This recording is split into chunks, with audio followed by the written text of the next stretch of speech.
this book demonize Bishop Caldwell, who is the person who has given the Dravidians an identity? என்னை பொறுத்தவரை நான் bishop கால்வனுடைய நடவடிக்கைகளை பற்றி இங்கே சொல்ல விரும்புகிறேன். 19ஆம் நூற்றாண்டின் மத்திய பகுதியில் மிஷனரி சார்பாக, லண்டன் மிஷனரி சார்பாக இங்கே தென் தமிழகத்தில், குறிப்பாக திருநெல்வேலி, தூத்துக்குடி, இப்போதைய தூத்துக்குடி மாவட்டம், கன்னியாகுமரி மாவட்டம், ராமநாதபுரம் மாவட்டம் போன்ற பகுதிகளில் மிஷனரிகள் சேவை மனப்பான்மையில் தாங்கள் சேவை செய்வது மக்களுக்கு கீழ் அடிமைப்பட்ட மக்களுக்கு அல்லது கீழ்நிலைக்கு தள்ளிவிட்ட மக்களுக்கு சேவை செய்ய வேண்டும் என்ற நோக்கத்தில் தாங்கள் வந்திருப்பதாக கூறிக்கொண்டு முதலில் அவர்கள் தேர்ந்தெடுத்தது அரசியல். அன்றைய காலகட்டத்தில் பாளையக்காரர்களுடைய உதவியோ அல்லது ஜமீன்தாரிகளின் உதவியோ இல்லாமல் வாழுகின்ற ஒரு குழுவினரை அவர்கள் தேர்ந்தெடுத்தார்கள். அந்த குழுவினரை இவர்கள் அணுகி, ஏனென்றால் இவர்களால் புறக்கணிக்கப்பட்டவர்கள், இந்த ஜமீன்தாரிகள் பாளையக்காரர்கள் போன்றவரின் உதவியெல்லாம் இல்லாமல் அவர்கள் தனியாக விடப்பட்ட ஒரு மக்கள் கூட்டம்.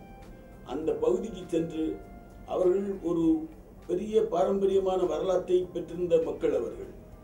முதலில் அவர்கள் சென்று அவர்களுடைய கல்லாமை, அவர்களுக்கு இருந்த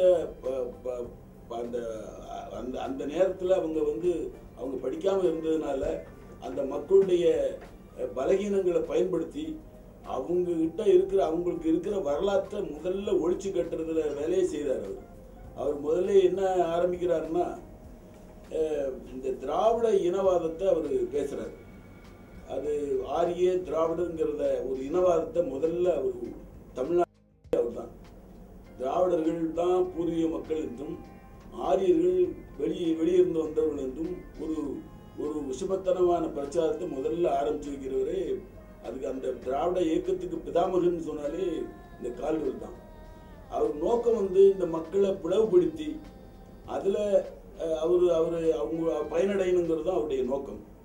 இப்படிப்பட்ட நோக்கத்தோட ஒரு அஜெண்டாவோட அவர் வந்தவர் இந்த மக்களை கையில் எடுத்து அவங்களுக்கு இருக்கிற வரலாற்றை முதல்ல ஒன்றும் வரலாறு இல்லாம அழிக்கிறாரு. அவங்களுக்கு ஒரு தாழ்வு மனப்பான்மையை ஏற்படுத்துறாரு.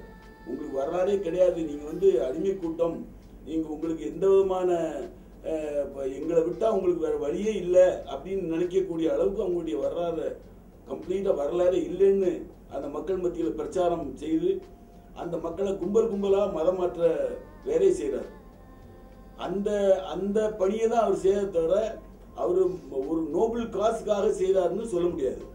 இது நிறைய பேர் இன்னைக்கும் அதை தொடர்ந்து அவர் ஒரு பெரிய நோபல் காசுக்காக அவர் பாடுபட்டவர் மாதிரி ஒரு நிலைய அந்த மாதிரி ஒரு கண்ணோட்டத்தில் எழுதிட்டு இருக்காங்க. அது ஏற்புடையது அல்ல. அவருடைய நோக்கம் அவருடைய மக்களை எல்லாம் தன்னுடைய சபையில சேர்க்கறது தான் அவருடைய நோக்கமா இருந்தது. இப்படிப்பட்ட ஒரு நடவடிக்கைகளுக்கெல்லாம் இந்த நூல் ஒரு சரியான பதிலா இருக்கும்னு நான் நினைக்கிறேன்.